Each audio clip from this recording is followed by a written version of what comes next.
दलित समाज को सामाजिक और आर्थिक न्याय नहीं मिला, ओबीसी को भी आर्थिक सामाजिक न्याय नहीं मिला। आज भी दलित समाज के बच्चों के साथ में जाति भेदभाव होता है, छुआछूत होती है, कहीं मुंह चकने पर हत्या, कच्चे कपड़े पहनने पर हत्या, घोड़ी पर बैठने पर हत्या, जात आधारित अत्याचार चरम पर है। आज भी दलित समाज की बच्चियों के साथ में बलात्कार और हत्या रुकने का नाम नहीं ले रहा। ये एक कलंक है हमारे ऊपर कि अगर हम इस दलित समाज की बच्चियों के बलात्कार क्यों नहीं रोक पा रहे हैं। मान्यवर, मैं कुछ घटनाओं को कोट करूंगा। अभी हाल की घटना है, संविधान दिखाने की होड़ लगी हुई है, जिसको देखो संविधान दिखा रहा, जिसको देखो संविधान दिखा रहा, कहीं पक्ष के लोग विपक्ष के लोग, लेकिन संविधान की मंशा के अनुरूप कोई चलना भी नहीं चाह रहा। श्री राम जी 3 minutes। धन्यवाद मान्यवर कि आपने मुझे भारत के संविधान के 75 वर्षों की गौरवशाली यात्रा पर बोलने का अवसर दिया। साथ ही मैं नमन करता हूं भारत रत्न बौद्ध सत्य बाबा साहब डॉक्टर भीमराव अम्बेडकर को, जिन्होंने न्याय, स्वतंत्रता, समता, बंधुत्व आधारित विश्व का सबसे सुंदर गौरवशाली संविधान देने का काम किया। और मैं नमन करूंगा बहुजन नायक बामसेफ डीएस और बीएसपी के संस्थापक माननीय श्री कांशीराम साहब को, जिन्होंने पूरे देश में दबे कुचले शोषित वंचितों के अंदर संविधान और बाबा साहब के विचारों के प्रति नई चेतना पैदा कर उनके अंदर सत्ता के प्रति आगाज किया। मान्यवर, साथ ही मैं आभार व्यक्त करता हूं अपनी पार्टी की मुखिया आदरणीय बहन कुमारी महतो जी का भी, जिन्होंने अपने 4 बार के शासनकाल में बाबा साहब के संविधान को पूरी तरह से उत्तर प्रदेश में लागू करके दिखाया। मान्यवर, संविधान की मंशा के अनुरूप उत्तर प्रदेश में माननीय बहन जी ने गरीबों की शिक्षा को फ्री किया। तमाम स्कूल, तमाम डिग्री कॉलेज, तमाम ITI कॉलेज, तमाम यूनिवर्सिटीज खोलने का काम उत्तर प्रदेश में माननीय बहन जी ने करने का काम किया।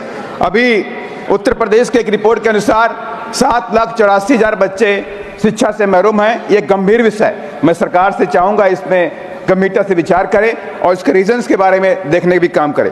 मान्यवर, बहन जी के शासनकाल में गुंडे, मवाली, बलात्कारियों कोई जगह नहीं थी, भूमाफियाओं कोई जगह नहीं थी। उत्तर प्रदेश को छोड़ करके भागते थे वो लोग। पहली बार उत्तर प्रदेश अपराध मुक्त बना। बहन जी ने किसी के घर पे बुलडोजर चलाने का भी काम नहीं किया।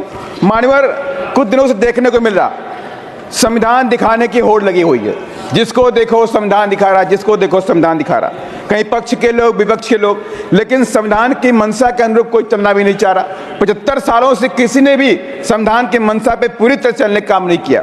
मानो आज भी दलित समाज को सामाजिक और आर्थिक न्याय नहीं मिला, ओबीसी को भी आर्थिक सामाजिक न्याय नहीं मिला।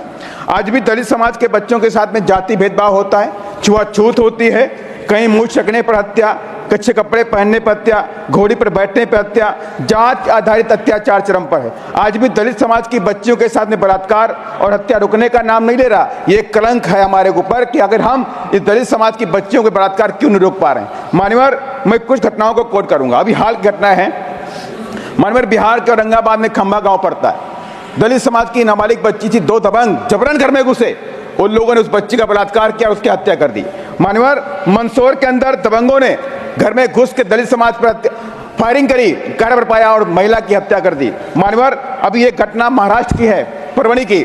मान्यवर, महाराष्ट्र के अंदर परवड़ी में बाबा साहब की प्रतिमा और संविधान की प्रति को क्षतिग्रस्त किया गया। लोगों ने प्रदर्शन किया, उसके बाद पुलिस ने उन पर तांडव किया। पुलिस ने वहां पर सोमनाथ सूर्यवंशी नाम के बच्चे को गिरफ्तार किया, उसको वहां थाने में इतना पीटा, उसकी मौत हो गई। मान्यवर, ये एक शर्म की बात है। मान्यवर, संविधान की चर्चा सार्थक तभी होगी जब सरकार संविधान के अनुरूप चलने का भी काम करेगी। मैं तमाम कुछ पॉइंटों को लेकर आपके सामने रखना चाहता हूँ। Please conclude. मैं कंक्लूड कर रहा हूँ। मान्यवर, तमाम उद्योग धंधों में SC/ST की भागीदारी तय की जाए। SC/ST OBC को पूरे देश में सरकारी ठेकों में रिजर्वेशन दिया जाए। SC/ST OBC के गरीब बच्चों की शिक्षा को फ्री किया जाए। सर्व समाज के बच्चों जो गरीब हैं उनकी शिक्षा को भी फ्री किया जाए। माननीय प्रमोशन में रिजर्वेशन का बिल पेंडिंग पड़ा हुआ है। मैं माननीय सरकार से अनुरोध करूंगा आपके माध्यम से उसको वापस लाया जाए और उसे पास कराया जाए। माननीय, लास्ट में प्राइवेट सेक्टर में रिजर्वेशन लंबे समय से मांग चली आ रही है कि प्राइवेट सेक्टर में रिजर्वेशन होना चाहिए।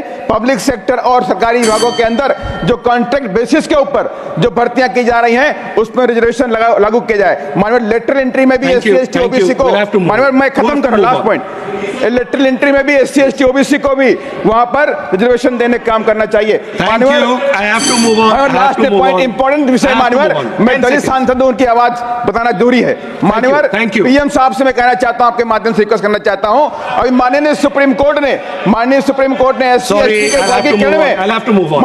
वर्गीकरण में श्री रामदास अठावले जी, लास्ट पॉइंट, ठीक है।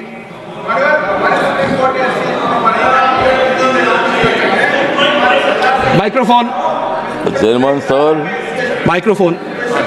आज की राज्यसभा की शाम रिजर्वेशन को नवी अनुसूची में डालने का काम करें। राज्यसभा की मान्यवर शाम कुछ दिनों से संविधान विरोधी ताकतें देश के अंदर देश के अंदर हावी हो रही हैं, उन पर रोक लगाए। Thank you. जो बदलने की बात कर रहे हैं उन पर कार्रवाई करें। Thank you. धन्यवाद। जय Thank भीम, you. जय भारत, जय संविधान। माननीय श्री रामदास अठावले जी, ऑनरेबल मान